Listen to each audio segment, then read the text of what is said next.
we'll get to there's the death of William the Conqueror. Then finally, the King of France there's a bit of land in France called the Vexin, which is between France proper and Normandy. Right. The Vexin.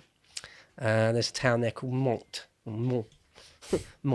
and the King of France bounces across from Mont into Normandy and is raiding into Normandy.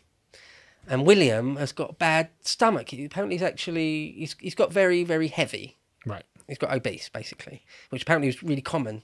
When you look at Henry VIII, for example, if you have their sort of diets, no real concept of diets. You just eat loads and loads of venison. Yeah. And do very, very little exercise. Sit on a horse a lot. Yeah. But other than that, do no exercise. Anyway, he's got very, very heavy. And he's got a bad stomach. We don't know whether it was sort of a terminal disease or not, but he's apparently laid up in bed in Rouen, bedridden.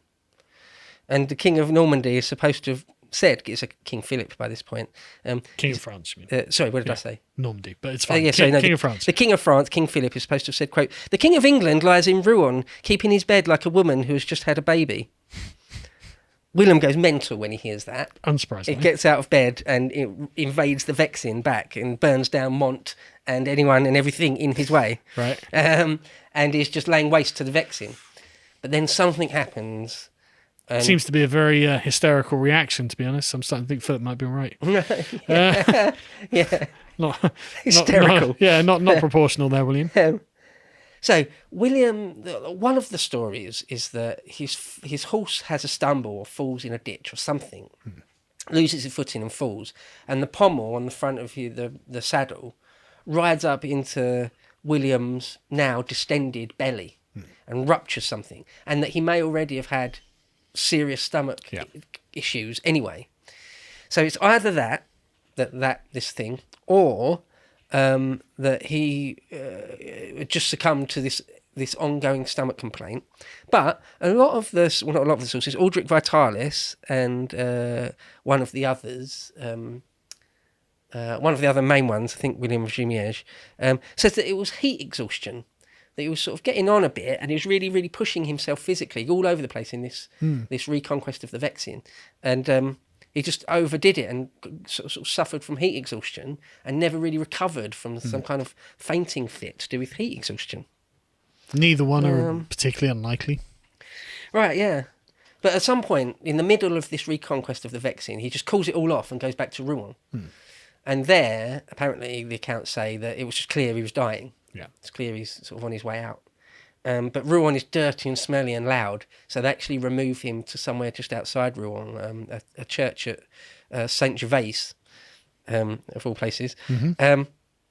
And he sort of lingers there for quite a few weeks before he finally dies.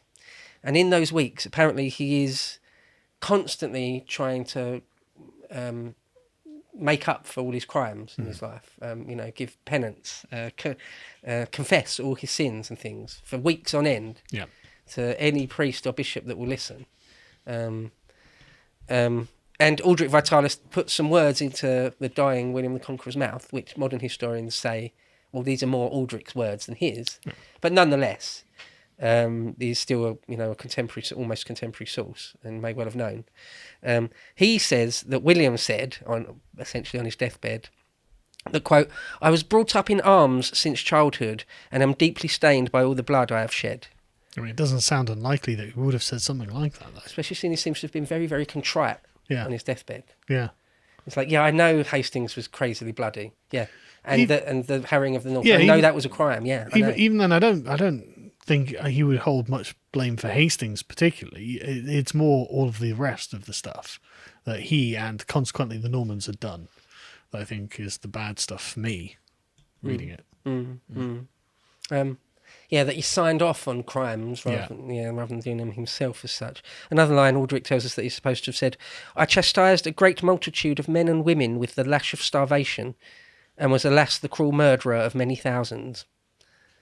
So, but Mark Morris says that, it's a quote from the modern historian Mark Morris, that death deals with rich and poor alike. How vain was the glory of the flesh. Which is true, Caesar and Augustus crumbled to dust just like you or I will. Yep. It's in Hamlet, isn't it, that Caesar is now dust. Or Ozymandias, King of Kings, Yep. is now just Look a broken upon my works, statue. ye mighty. Right.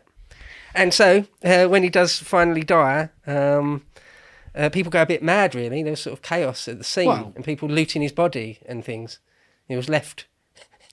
Well, I mean, it's the fall of a giant, isn't it? I mean, literally, the fall of a bloody giant at this point. Because, William towers large over this century, The second half of this century is William's century. So, okay, now he's gone. What now? Well, 1,000 years later, random English guys can speak for hours and hours and hours about his life and times. It's that important, But, I mean, it must have just been chaos, right? He's got loads of sons who are all like, well, wait, now's me, and... So this is what he said. He said, I've already promised Normandy to Curthose, so that stands. England, quote, I name no man as my heir to the kingdom of England, but entrust it to God alone. Oh, that's bloody stupid. Yeah, thanks for nothing. Yeah. Apparently he did say, but if Rufus gets here, that's fine with me. Or he sends a letter to Lanfranc saying, if Rufus tries and claims it, let him. But he didn't guaranteed civil war. Yeah, right. It is sort of, isn't it? Yeah. Upon his deathbed, he gave out all his treasures, basically gave away all his treasures, mostly to monasteries and churches. He releases everyone. Morcar was still in prison. He releases him. What, Odo? Yeah. Count Roger, Odo. There's another Wulfnoth, who was one of Harold's other brothers who'd been in prison since 1051. It's now 1087. Yeah. He lets him go. They all get Syward Barn, who I haven't mentioned, another famous English rebel. Right. He just lets them all go. Yeah, that's what he decides to do. It's Clement. And Henry I, the youngest son, he bequeaths him £5,000, which is a fantastic amount of money. That's huge. But it's not a crown or a ducal coronet, is it? But it's enough to buy an army that will arrive with a crown or ducal coronet. So if I can just do a couple of final sort of general purpose quotes then, just to sort of sum up. Aldrich Vitalis tells us about the Normans in general. He says, they arrogantly abused their authority and mercilessly slaughtered the native people, like the scourge of God, smiting them for their sins. Noble maidens were exposed to the insults of low-born soldiers and lamented their dishonouring by the scum of the earth, ignorant parasites, made almost mad with pride.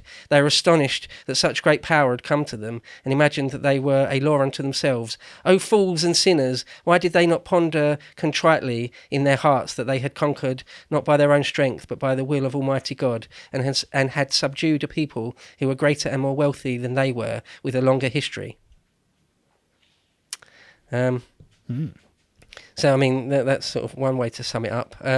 There's a guy called Wenric of Trier, obviously a European chronicler, and he'd said that some of the earlier Pope's friends, that Alexander, who basically signed off on it all, gave papal legitimacy to the conquest. He'd said, quote, that some of the Pope's friends had, quote, usurped kingdoms by the violence of a tyrant, paved the road to the throne with blood, placed a blood-stained crown on their heads, and had established their reigns with murder and rape, butchery and torment. So even at the time, not wrong. Even at the time, people were like, that's that's awful. That's crazy. Yeah. But okay, might is right. No one can physically stop your cavalry, so okay. Yeah. Well, could go on and on. There's so much more that's still to be said, but I suppose we'll have to leave it there. One of the last things I suppose I will just say, though, is a famous story where they tried to squish the massively fat, dead Norman the Conqueror into his stone sarcophagus, and he burst. Well, because he'd been laying out for a period of time, Maybe. gas had built up. Maybe. Yeah. Apparently his stomach or his bowels burst. And and the stench was so terrible that they just quickly whizzed through the ceremony and got him in the ground as quickly as possible. It's one final last ignominious thing. Some of the chroniclers said, well, that's obviously God. That's how they'd interpret it. Yeah, the interpretation is that God was displeased with you to humiliate you one last time before we put you in the ground. Yeah. So that's a sort of a famous story, but one or two of the chroniclers don't mention it. So it might be made up afterwards just as, a slur. But again, it's not unrealistic. Yeah. It's something that doubtless had happened to people. And, if William has been laid out for a week or whatever, he's huge and fat, he's bloated from gas, try to get him in, I could totally believe it. To watch the full video, please become a premium member at lotuseaters.com.